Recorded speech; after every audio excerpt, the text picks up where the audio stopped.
I heard that LL Cool J came out with new music, a whole album called The Force, and I've been hearing really good things about it, so I'm super excited to check it out. I'm also really happy to check it out because he worked with Q-Tip on his production, and if you know anything about me, I'm a huge A Tribe Called Quest fan. They are my favorite hip hop group ever, and so I'm super excited to check out the music. From the little snippets I've heard, it is giving very much Tribe Called Quest in the production and very like Q-Tip. So I love that. So I'm excited to hear what LL Cool J has to say in 2024. That being said, I was thinking about this yesterday. I had watched this like little like deep dive on YouTube because I was bored yesterday, and I was charging my phone and I was bored, and so I was like watching this little deep dive on Iggy Azalea and like the downfall of her career, right?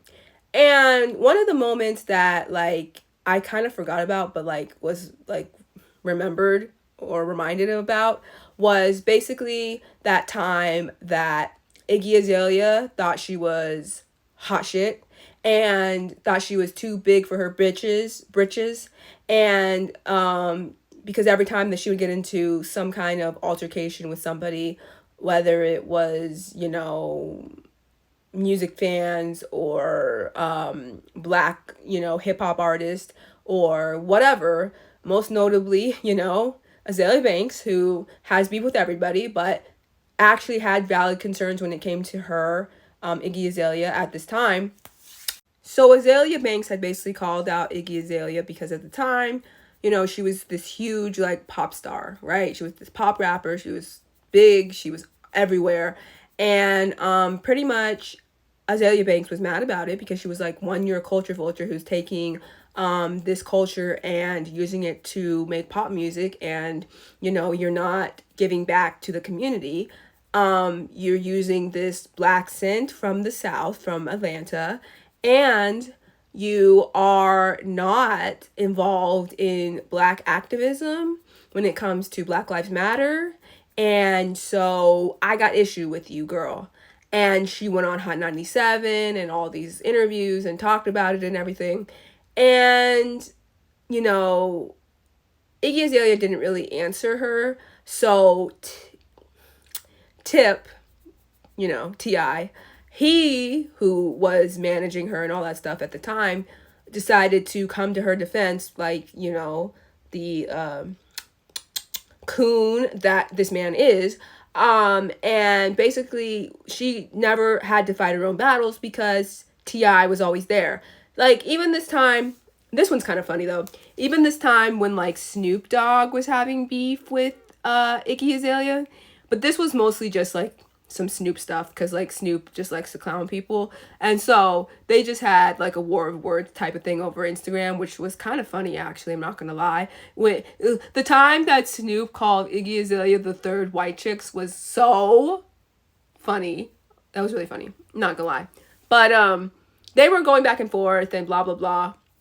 And then, of course, T.I., who has a relationship with Snoop, had to call him up and go, Snoop, can you please stop being mean to Iggy, please? And then, of course, Snoop listened to him because I don't know why. And they stopped, you know, whatever. But then the nail in the coffin really was for a lot of people, like a lot of hip hop heads too. Not just like the average people. Like average people were already annoyed with her because of the black scent, because she just really did not value blackness at all, and the runaway slave master thing. So that was a whole thing. But which I don't know why Kendrick gave that to her, but anyways, maybe he didn't think she was gonna add master to the runaway slave part, because I haven't listened to that song, but I'm pretty sure Kendrick had a specific reason he was talking about runaway slaves.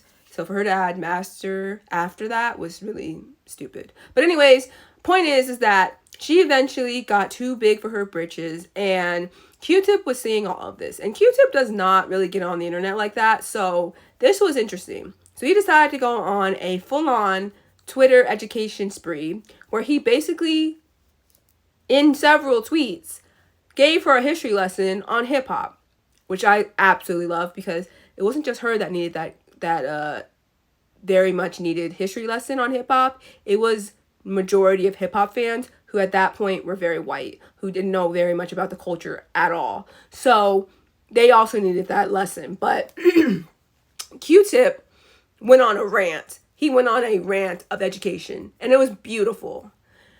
And then, of course, at first, Iggy doesn't say anything, so then Tip tries to come to her defense for that whole thing and try to act like, you know, it's not about race, it's just about, you know, vibes and all of this blah, blah, blah, which didn't help him at all. And then eventually Iggy did decide to respond to all of it, and she was basically hating on Q-Tip because she was like, I don't need this history lesson. I know about the history of hip hop. Obviously, if I'm in this genre, like I know all these things and like blah, blah, blah. I'm trying to basically dismiss Q-Tip, which to me was like the nail in the coffin.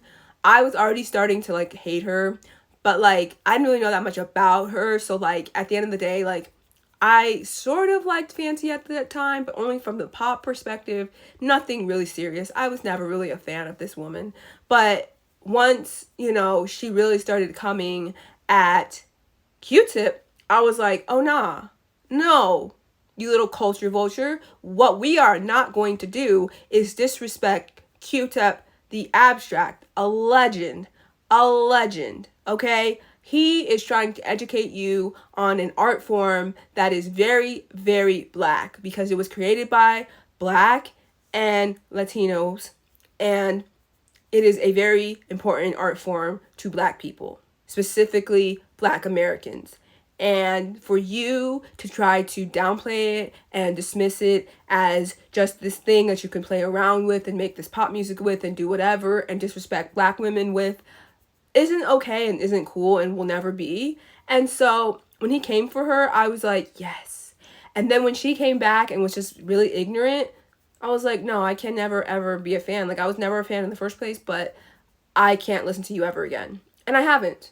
And I'm glad, because screw her. Like, you don't ever get to come for Q-Tip, the abstract of A Tribe Called Quest, the producer, his solo work. He is an incredible artist, an incredible MC, an incredible producer. He is so great and important to the culture and the music, okay? And A Tribe Called Quest don't always get their flowers all the time, and Q-Tip doesn't always get his flowers either. And I'm here to say I absolutely adore Q-Tip. I love A Tribe Called Quest. They are important to hip hop, but not only hip hop, to music in general. They are so great. And anybody who comes against them, I don't like you. I don't like you, and I never will. Because A Tribe Called Quest are my literal favorite hip hop group ever. And I take that seriously. And so when she came for him, I was like, oh, absolutely not. Absolutely not. So yeah, I just thought about that yesterday because I was watching that little deep dive and I was like, oh yeah, that did happen. That's why I hate you so much. That is why I hate you. Besides the runaway slave master little thing and just her being a culture vulture, that really, it solidified it for me. So anyways, yeah, just a little like food for thought. But like, yeah, I just remembered that and I was like, oh yeah, that did happen. Shout out to Gen X and shout out to millennials and shout out to Xennials. Yeah, we in here. Shout out to the real hip hop heads, the real hip hop fans. So anyways, yeah.